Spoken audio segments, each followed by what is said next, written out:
Eu quero ler com os irmãos então, Atos 2, 42, diz assim. Eu queria que vocês acompanhassem comigo. Leia junto comigo, deixa eu ver aqui se é esse versículo. Leia comigo, por favor, repita comigo. Só eu vou ler, vocês repetem. E perseveravam na doutrina dos apóstolos. Vou fazer uma pergunta agora. Perseveravam em quê? Está falando da lei de Moisés? Está falando lá na criação? Está falando em quê? Perseveravam na? E na comunhão? E no partir do pão? E nas orações? Ok, agora eu vou continuar lendo. Versículo 43. E em toda a alma havia temor e muitas maravilhas e sinais se faziam pelos apóstolos. Todos que criam estavam juntos e tinham tudo em comum. Versículo agora 46. E perseverando unânimes todos os dias. Aonde? E partindo o pão em? Comiam juntos com alegria e singeleza de coração. Versículo 47. Louvando a Deus e caindo na graça de todo o povo. E todos os dias acrescentava o Senhor à igreja aqueles que se haviam de salvar. Amados, nós já temos, não só eu, outros pregadores têm vindo aqui, os ensinos têm sido dados no Tadel. Nós temos ensinado para a igreja, e é necessário que a igreja aprenda umas coisas hoje extremamente importantes para a sua vida espiritual, para o seu crescimento, para que você não seja confundido aqui com falsas profecias, com falsos ensinos, até que você orar errado, para que você aprenda a orar direito, e eu também. Nós precisamos aprender a orar direito, porque às vezes você está orando, eu estou orando e buscando, e não temos resposta de Deus.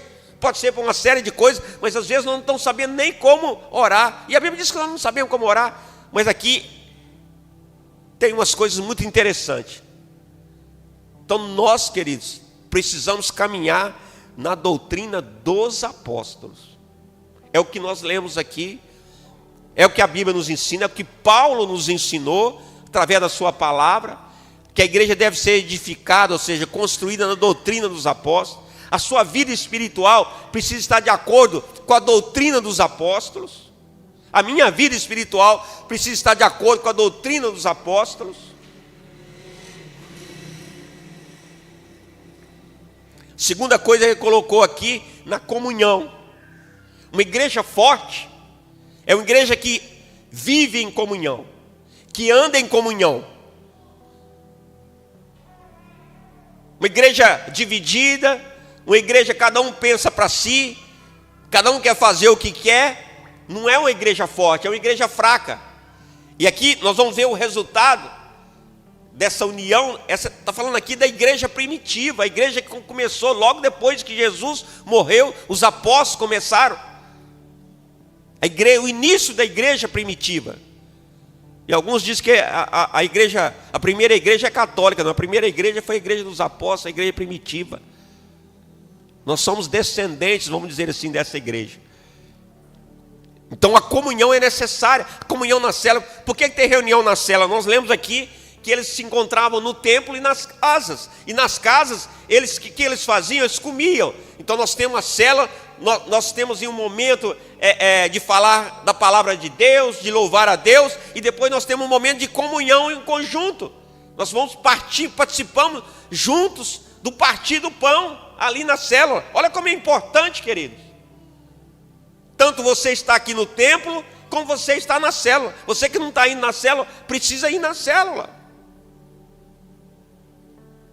Porque os resultados da nossa vida, eles vão vir quando nós estamos buscando. E às vezes Deus nos dá uma direção, nos dá um caminho, revela a palavra para nós assim, numa tranquilidade, mas nós, está escrito, e nós não queremos andar do nosso jeito. Eu quero ser crente do meu jeito. Ué, se você quer ser crente do seu jeito, você pode ser macumbeiro, você pode ser espírita, católico. Abre uma igreja para você, põe o seu nome. Igreja do meu jeito.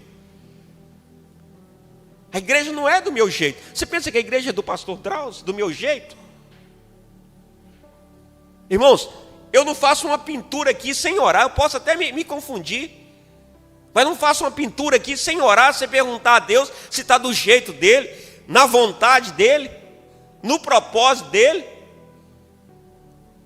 E às vezes eu quero fazer do meu jeito e Deus até fala, então faz. Eu começo a fazer e falo, não faz mais. Aí eu tenho que mudar. A nossa vida, queridos, nossa vida espiritual precisa ser no centro da vontade de Deus, no propósito dele, naquilo que ele nos instrui. Porque senão nós seremos enganados, facilmente enganados. Falsa profecia, falsos ensinos. Tem louvor aí, irmãos, que só Jesus na causa. São heresia pura e você está cantando aí, às vezes. Como eu não presto muita atenção no louvor, eu não gosto nem de estar. Às vezes, né, para não estar louvando heresias. No partir do pão e nas orações. Querido, o crente precisa ter um costume, não, né? Uma vida diária de oração. Todos os dias você e eu precisamos orar. Irmãos, você não precisa ficar 3 horas, 4 horas orando, não. Se você não der conta, não puder, tem que trabalhar, não é? Mas precisa orar todos os dias. Uma prática de oração. Todos os dias, querido. Nesses tempos trabalhosos, tempos difíceis, nós precisamos orar muito. Orar por nós, pela nossa família, pela igreja, pela sua cidade, pelos seus parentes, pelo seu pastor, pela sua saúde, enfim. Falei aqui de câncer, irmão. O câncer está passando aí como se fosse uma tempestade, pegando as pessoas. Então nós temos que estar em constante oração. Orações e jejum. Nós estamos nesse propósito de 40 dias de oração. 40 dias de oração e jejum. Então, irmãos, na célula está sendo colocado, irmãos, entra no propósito. Se você ainda não entrou no propósito, ainda é tempo. Vai até o dia 12 de outubro. Ainda é tempo. Não fique de fora. Quando a gente começa a orar muito, diz assim, né? Que ora muito, assombração aparece, o povo fala aí, né? Pode até aparecer a assombração, os capetas, só que eles aparecem e desaparecem do mesmo jeito, se você perseverar. Eles perseveravam unânimes em orações, estavam juntos ali em unidade de fé. Quando a igreja ela está em unidade, querido, o inimigo pode atacar de todo lado.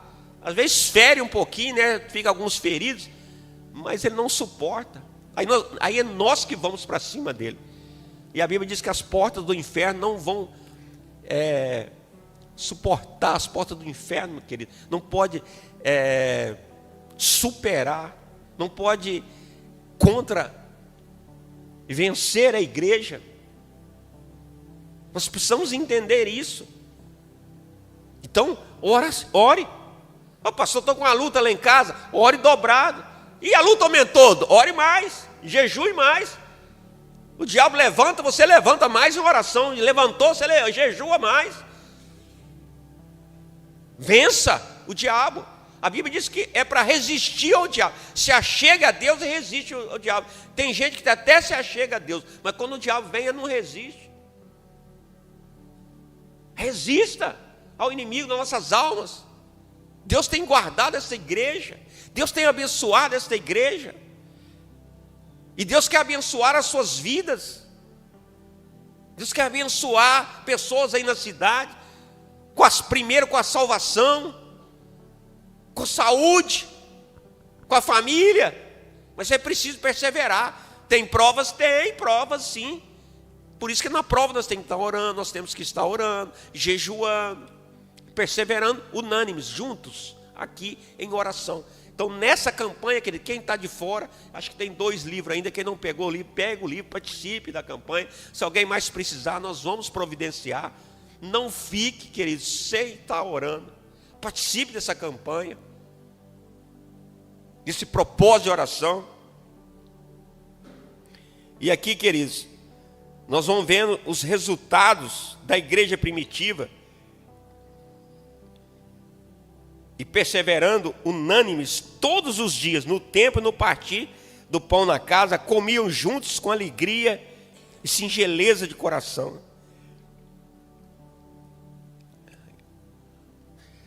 Queridos, a igreja de Cristo tem que lembrar, nós somos a igreja de Cristo, que nós somos perdoados dos nossos pecados. Então, quando você estava no mundo, eu estava no mundo, cheio de pecado. Um pecado que nos levaria à condenação eterna. Nós íamos todo mundo morar no inferno, de mala e cuia. E ainda levar mais algum conosco, né? Aí você entregou a vida para Cristo. Quando você entregou a vida para Cristo, o que aconteceu? Imediatamente todos os seus pecados e os meus foram perdoados, querido.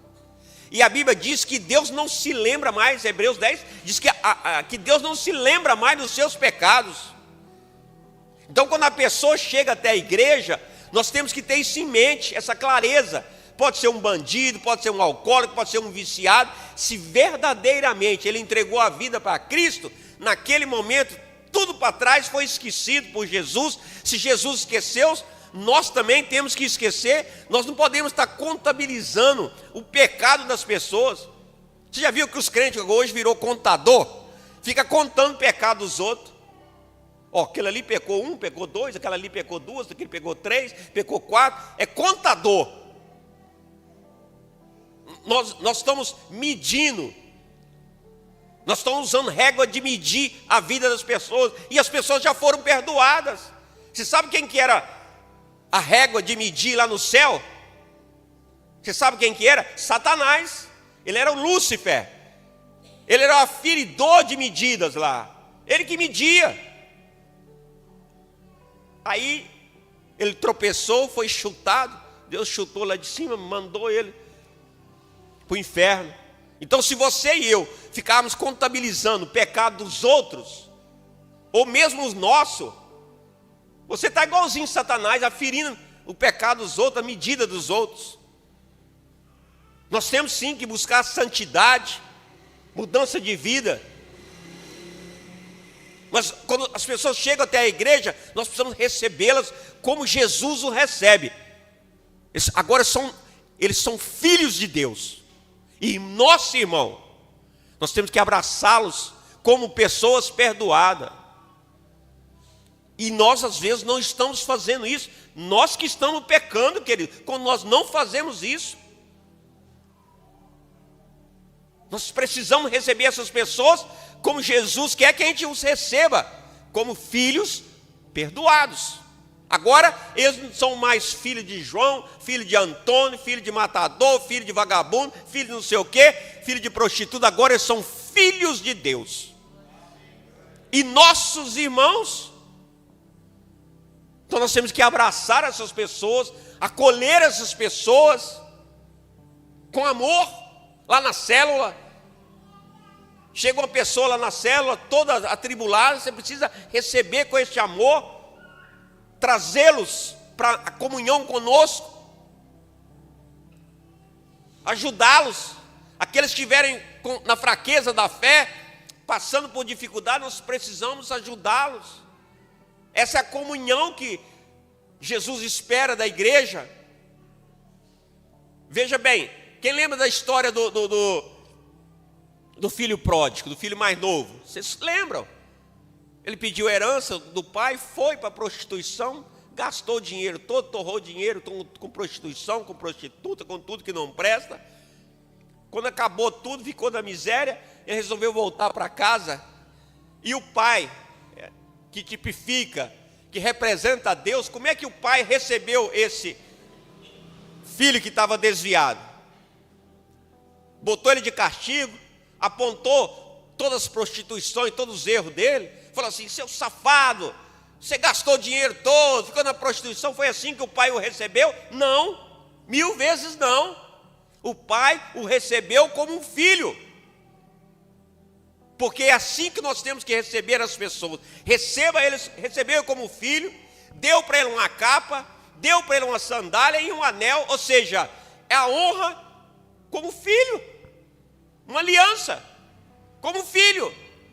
É assim que a igreja precisa receber as pessoas. É assim que nós precisamos, é assim que Deus quer que nós recebemos lá na célula, aqui na igreja, com alegria. Eles estavam aqui, juntos, comiam com alegria e singeleza de coração. Essa alegria aqui. Agora vocês estão comendo o quê? A comida espiritual, alegria nos nossos corações. Nós somos uma comunidade e nós temos, olha só, o Espírito Santo está morando dentro de mim, de você. Nós temos Deus morando dentro de nós agora.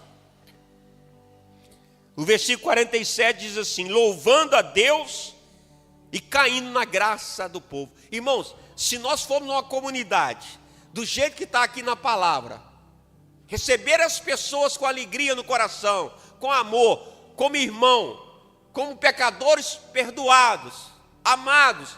Se eles forem amados ao chegarem aqui na igreja, eles vão falar para outros e outros virão. Porque talvez outros lugares não estão recebendo eles assim.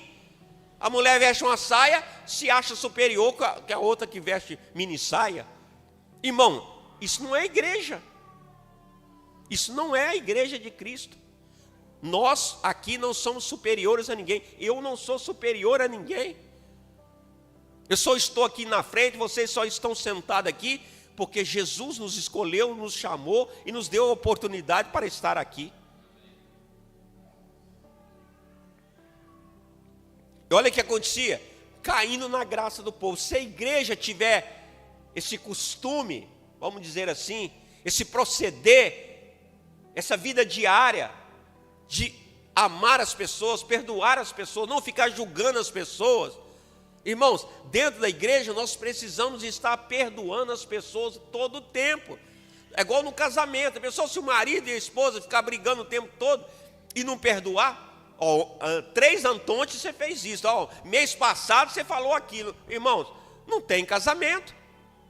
É preciso perdoar todos os dias. Quantas vezes tem que perdoar? Quantas vezes tem que perdoar, a Bíblia diz? 70 vezes quanto? Dá quanto? 490, né? No dia, viu? No dia. Então precisamos perdoar as pessoas. O casamento, os irmãos, o pastor. Tem gente que perdoa. Eu era assim, irmão. Eu perdoava todo mundo, só não perdoava o pastor. Achava que o pastor não podia errar. Irmão, o pastor está sujeito às mesmas falhas que você e eu. Nós precisamos aprender a perdoar, a amar as pessoas dessa forma. Aí Deus, se você libera, olha só, você recebeu a graça de Deus, ou seja, o perdão de Deus. Você não fez nada para receber o perdão de Deus. Ele olhou, achou você bonitinho e te perdoou. Se você recebeu a graça de Deus, então nós precisamos dar a graça de Deus para as pessoas. Para de julgar, queridos. Não julgue as pessoas, não, amados, amada igreja. Deus não está nesse negócio. Pastor, mas esses cabas safados, sem vergonha, ficar toda hora errando. Uai, você tem que perdoar. Ele vai acabar se lascando, indo para o inferno. Mas você e eu temos que perdoar. 70 vezes 7, no dia. Então, queridos, é isso que Deus está esperando de nós como igreja. E todos os dias o Senhor acrescentava à igreja que Ele se havia de salvar. Sabe o que acontece, irmãos? Se a igreja assim o proceder, sabe o que vai acontecer?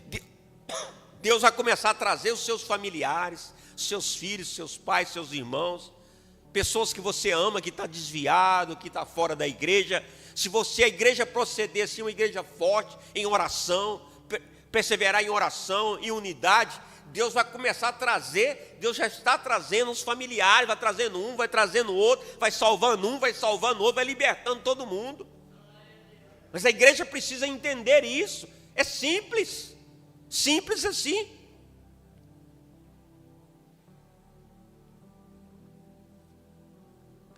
Obrigado, querido. Irmãos, um equívoco que eu queria trazer com os irmãos, na igreja. Olha só, no passado, na lei de Moisés, quando Deus se apresentou, desde a criação para as pessoas, ele se apresentou como Deus. Perguntaram: quem és tu? Eu sou o que sou, eu sou o eu sou. Ele era Deus, ele se revelou como Deus. Olha só, olha como, quando Moisés estava no campo, né, lá no deserto, e a sarça ardente acendeu aquele fogo, aí Deus falou com ele. Olha como Deus se apresentou para ele, olha só. Êxodo 3, versículo 6. Disse mais, Deus falando: eu sou o Deus, o quê? Repete, por favor. Eu sou o Deus de teu pai. Olha lá. O Deus de Abraão. Mais uma vez. O Deus de Isaac e o Jacó. Então veja bem, querido. Ele se apresentou a Moisés ali como Deus. Deus dos pais deles, das gerações passadas. Ele se apresentou como Deus. Você sabia? Em toda a humanidade, em todo o tempo, as pessoas estão buscando um Deus. Todo mundo busca um Deus. Uns têm, o Deus deles é Buda, outro, o Deus dele é Alá, outro é Cafúcio, sei lá. Tem tanto Deus aí. Outro é aquelas, a esfinge, aqueles animais, com cara de animais, corpo de gente. Então cada um busca um Deus. Todas as pessoas buscam um Deus. Todo mundo acredita num Deus. Até os ateus acreditam num Deus. Para o ateu, quem que é o Deus do ateu? Ele mesmo. Ele não crê no Deus, então ele se torna Deus. Eu sou Deus. Eu que sou. Eu sou eu que, né? Eu sou o que sou. Então, todas as pessoas buscam Deus. E aqui nós vimos Deus se revelando, querido, a Moisés como Deus. Agora, queridos, vamos ver no Novo Testamento. Vamos ver como que Deus se revelou. É bom você aprender isso, você guardar isso. Marcos 15:34, olha o que acontece, para você entender. 15:34. E a hora nona, 3 horas da tarde, hoje eu falei meio-dia em Canaã, errei, viu? 3 horas. Jesus exclamou com grande voz, dizendo: Eloi, Eloi, yamá sabachthani, que traduzido é, o que é? Olha só o que estava acontecendo. Jesus, o que é esse acontecimento? Estava na cruz. Nos últimos momentos na cruz. Todos nós sabemos que Jesus veio para cumprir a lei de Moisés. Então, ainda na lei de Moisés, Jesus estava dizendo: Deus meu. Ou seja, estava se referindo a Deus ou a Deus, como Deus. Ainda falou: por que me abandonaste? E por que ele falou: por que me abandonaste? Porque naquele momento, querido, todos os seus pecados e os meus pecados estavam sobre ele. Ele estava carregando todos os nossos pecados naquele momento. Por isso que Deus o abandonou, vamos dizer assim. Mas veja bem, aí, queridos, em Lucas 23:46, que é a mesma passagem bíblica, Lucas 23, versículo 46, Jesus primeiro falou isso: Deus meu, por que me abandonaste? Antes de morrer. Agora, quase na hora, agora ele já vai morrer. Olha o que ele disse, Lucas 23, versículo 46. E clamando Jesus com grande voz, disse: o que ele disse ali? O que ele disse ali, a primeira palavra? Ele falou: Deus. O que ele falou? Pai, nas tuas mãos entrego o meu espírito. E havendo dito isso, expirou. Agora, querido, ele chamou Deus de Pai. Queridos, agora Jesus veio para nós, esteve entre nós e trouxe a revelação que Deus não é apenas Deus, que já é tudo, né? Só ser Deus já é tudo. Mas Ele é também, para nós, Ele é também, além de Deus, Ele é Pai. Então, as nossas orações, querido, devem buscar a Deus, sim, como Deus, como Senhor, como Jeová. Mas agora Ele se revelou a nós como Pai. Quando Deus, a gente imagina que Ele é um Deus distante, que Ele está lá no céu, está lá longe, Deus. Muitas pessoas falam assim, não vou buscar a Deus agora não, por uma coisa simples, porque tem muito enfermo, pessoa morrendo, pessoa em desespero, precisando de Deus. Ele é onisciente, onipotente, irmãos. E agora Ele não é só Deus distante, que as pessoas pensam que Ele é distante. Agora Ele é Pai nosso. Pai nosso, Ele é Pai nosso. Nosso Pai. Agora Ele quer que a gente o busque. Jesus nos ensinou essa oração como Pai nosso. Não somente como Deus, mas como Pai. E um Pai, querido, é aquele que está próximo.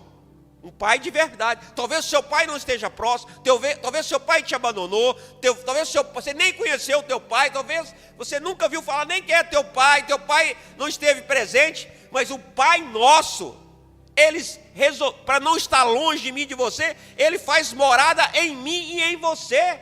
É um Pai próximo. Ele está no céu, mas Ele está em nós. Ele cuida de você, Ele cuida da sua família. Ele quer cuidar. Ele só não cuida quando você e eu não deixamos. Ele só não te protege quando você e eu não deixamos. É nós que não queremos. Ele está morando dentro de nós, o Pai nosso. A Bíblia diz. Hoje eu contei para os irmãos, estava lembrando, queridos, que a gente visitava presídio, visitava as pessoas na casa de recuperação. Todo mundo abandonava. Quando o filho está nas drogas, vai indo, os pais, ninguém aguenta mais. Os irmãos, todo mundo abandona. Esse aí não tem mais jeito, todo mundo abandona. Mas a mãe não abandona. O filho não vale um tostão furado, a mãe, não, meu filho amado, está lá no presídio, matador, não sei o que, meu filhinho amado. A mãe não abandona normalmente os filhos. E a Bíblia diz que mesmo que a tua mãe, que te amamenta, te abandonasse, Deus não te abandonaria. O Pai não vai te abandonar nunca, queridos. Somos nós que o abandonamos. Esse é o nosso Pai cuidadoso. Todos os seus pais podem te abandonar, seus irmãos, todo mundo pode te abandonar, mas Deus não irá te abandonar, desde que você queira. Que se você não quiser, se você o rejeitar, Ele vai respeitar.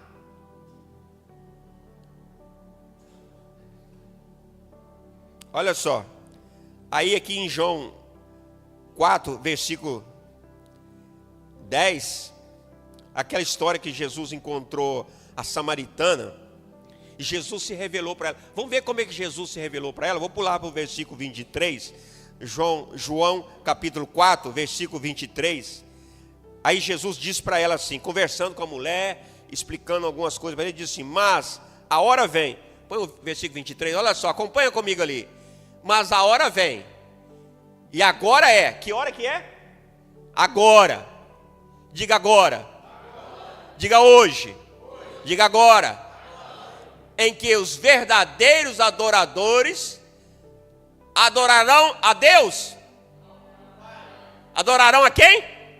O Pai, em espírito e em verdade, porque Deus, o Pai procura tais que assim o adorem. Agora, olha Jesus se revelando para ela, os verdadeiros adoradores adoram a quem? O Pai. O nosso Deus é Pai. Os verdadeiros adoradores, queridos, adoram o Pai. Ele é teu Pai. Jesus é nosso irmão. Oh, glória. Você já pensou, querido? Você está andando aí, um cabo forte vem brigar com você, te chamar para briga. Você fala, peraí. Vou chamar meu irmão para você. Chama meu irmão para você. Chama lá. Eu vou chamar. Jesus, Envia teus anjos aqui, ajuda, resolve essa peleja aqui. Irmãos, é teu irmão. Ele é pai também, mas ele é filho. E como filho, é nosso irmão. Você tem um pai que é Deus. Você tem um pai que é rei. Você tem um irmão que é rei dos reis. Aí você se comporta como um coitadinho. Não é para ser orgulhoso, arrogante. Não é isso que eu estou falando, querido. Aprenda a adorar a quem? Pai. Quando você falar com Deus, pode falar com Deus. Ele ouve sim. Porque o próprio Jesus falou, peça a Ele no nome de Jesus. Não está errado. Mas aqui Jesus está ensinando, vamos dizer assim, as profundezas da revelação. Os verdadeiros. E aqui diz abaixo, né, no versículo, diz que o Pai procura esse. As pessoas estão procurando um Deus. Mas Deus está procurando quem adora o Pai. As pessoas estão aí atrás de Deus, indo nas igrejas atrás de Deus, num monte de lugar, nos montes, até os índios estão procurando um Deus. Mas Deus está procurando quem adora o Pai. Então essa é a revelação que Deus tinha para nós nesta noite. Guarde isso no seu coração quando você for fazer as suas orações. Aí quando eu estou orando, e tem um lugar que ele fala assim, Abba Pai, quer dizer papai. Outra tradução fala papaizinho, papai, né? Aí eu oro e falo assim, paizinho. As pessoas dizem, o que é isso? A gente não pode falar com Deus assim. Então você não fala. Ele é meu pai. Eu acho que ele é paizinho, meu paizinho que cuida de mim.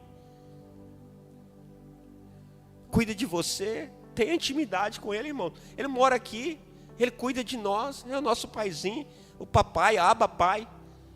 Vamos ficar de pé.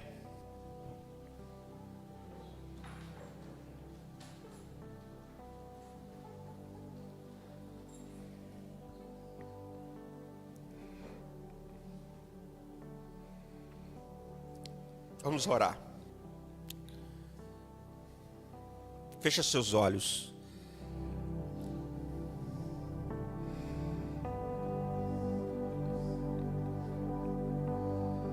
Escuta a voz de Deus falando dentro de você, porque Ele mora dentro de você. Escute. O Espírito Santo de Deus está dentro de você. Quer que você aprenda a ouvir a voz dEle. Às vezes o diabo quer te confundir. Escuta. É o Espírito Santo de Deus que quer comunicar com você. Ô Paizinho, fala conosco, Paizinho, em nome de Jesus. Fala com a tua igreja. Comunica a tua igreja. Espírito Santo traz consolação. Consola os corações aqui entristecidos, amargurados, agitados, preocupados. Tem pessoas aqui preocupadas com dívida. Não se preocupe, queridos. Confie no Pai. Ele vai enviar o recurso para te ajudar nessa dificuldade, para que você possa pagar as suas dívidas. Só cuide, não fica fazendo dívida aí não, viu, queridos? Cuide das suas dívidas, que o Senhor vai enviar os recursos necessários. Ele é paizinho.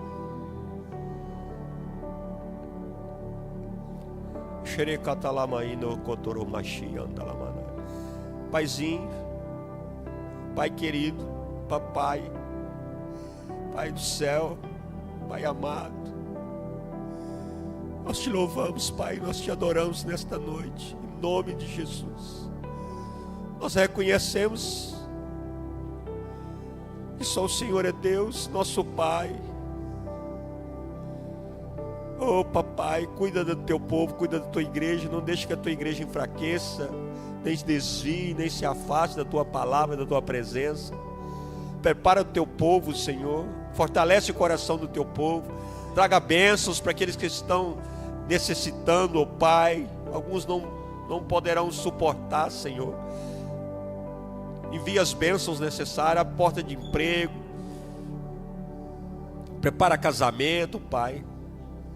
Para aqueles que querem casar, prepara uma pessoa especial, seja marido ou esposa, marido para as mulheres, esposa para os homens. Prepara, Jesus, pessoas abençoadas e abençoadoras para estar do lado deles. Não deixam cair em armadilhas, meu Pai, em falso testemunho, em falso engano, meu Pai. Não deixa, Pai, ajuda a tua igreja. Paizinho, aqueles que estiverem enfermos, toca na enfermidade deles, Pai, e cura em nome de Jesus.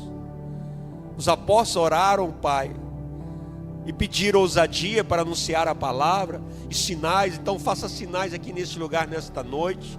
Cura os olhos do teu servo, cura a perna da tua serva, cura, papai querido, os ouvidos do teu servo, Pai. Visita agora, meu Pai, quem está escutando um pouco, Pai. Abra a audição, Pai, abra a visão. Cura de catarata, cura, meu Pai querido, de problema sério na visão. Cura, Senhor, cuida das crianças, cura a Isabel, meu Pai querido, cura as meninas, meu Pai, que estiverem enfermas, crianças lá que estiverem com alguma gripe, qualquer enfermidade. Cure as pessoas aqui, visita úteros das irmãs, visita a próstata dos irmãos. Cura a tua igreja, meu Pai. Santifica a tua igreja. Cura a tua igreja da idolatria. Cura a tua igreja em nome de Jesus da incredulidade. Cura a tua igreja da religiosidade. Cura a tua igreja, meu Pai, dos falsos profecias, dos falsos profetas, dos falsos doutrinadores, Pai. Cura a tua igreja. Purifica a tua igreja, purifica teu povo, meu Pai. Ajuda teu povo a caminhar dentro da tua palavra, em nome de Jesus. Ô Paizinho, ô Papai, Abba Pai.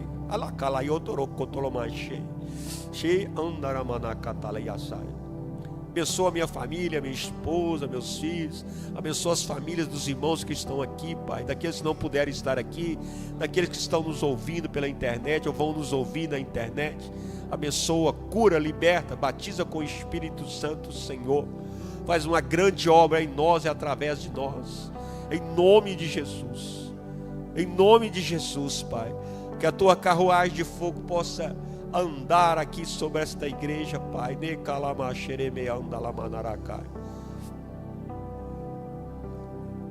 Que teus anjos, ó Pai, continuem nos protegendo, nos guardando.